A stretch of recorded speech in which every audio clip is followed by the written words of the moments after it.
Andor. Oh, generic space jerk on a mission that he won't let anyone get in the way of, but will immediately switch on that position and save the day at the last second because really he has a heart of gold. Where have I heard that before? Yeah, so Rogue One was about the Death Star plans, and a young woman reconnecting with her dad, and a blind dude, the Force, I think. Oh, and one of the coolest Darth Vader scenes ever put to film. See, the problem is that the movie just never left an impression on me.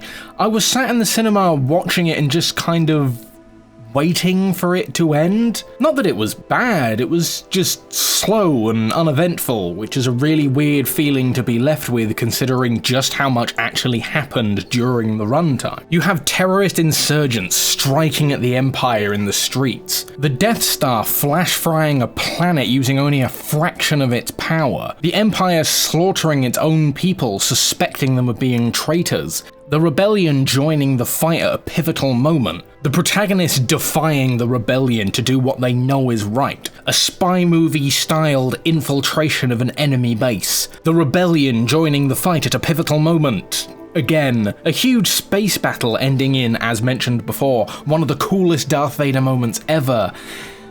And I just don't care for some reason. The acting was fine, the visuals were nice, the storytelling was competent. It felt very Star Wars in theme, if not a bit darker, grittier, and frankly more miserable than usual. So what was missing? I really wish I had an answer for that question. There's honestly no reason I shouldn't like this film, but it's just not very memorable beyond the ending. It's just kind of a grey smudge of loosely connected scenes that seem to have been dreamt up entirely to explain why blowing up a reactor big enough to power something the size of a moon would be powerful enough to destroy said moon-sized base. But why did they have a vent leading to the reactor? That's a design oversight, surely. Put a potato in your car exhaust and see how far you get. But anyway, it seemed to have garnered just enough praise and prosperity to gain an ever-prestigious Disney Plus show. You know you've hit the big time when you end up on a streaming service. And after watching this trailer, I can confidently say, yeah, looks okay. I'm sorry, but again, it just looks like it's going to be a competently done Disney Star Wars show. Nothing here really made me sit up and pay attention. Nothing made me think, wow. Honestly, listening to some of the dialogue left me wondering what the writers were smoking when they put pen to paper. I will start with my positive takeaways though, because believe it or not, I actually do have nice things to say sometimes. Having an actual living, breathing set is really nice. A lot of shows and films these days are using that weird TV green screen thing where they project a 3D image behind the actors so they can see what they're reacting to in real time. Used sparingly, it's a brilliant idea, but it's starting to become more and more obvious when it's being used, and it's just kind of beginning to break my immersion when I notice it. But here we have lush grasslands, mountains, forest, cramped city streets, and elegant imperial interiors. I've got no doubt that they've used projection technology here and there, but enough of what I'm seeing on screen is real, or at least looks real, that it adds depth to the scenes. The feel seems to be on point. I don't really know how to articulate this one. It's like the official definition of porn. You know it when you see it. The sets, the props, the outfits. For the most part, it seems to fit nicely and coherently, as long as you ignore the AK at the beginning anyway.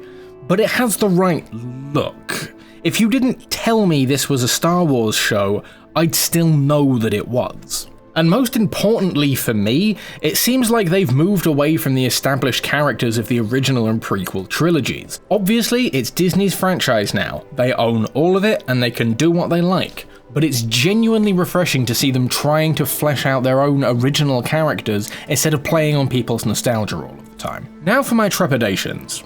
Mainly one big concern I have. Is Cassian Andor actually going to be the star of the show, or is he just going to be the framing device we follow around to see what the actual story-relevant people are doing? I counted a fair few faces in the trailer that seem to have far more prominence than Andor himself. Most of what we see from him is just tense off-screen staring. He had a small monologue at the start and the odd sentence scattered about, but I couldn't help but get the feeling that he's the least important person here. Maybe that's the point.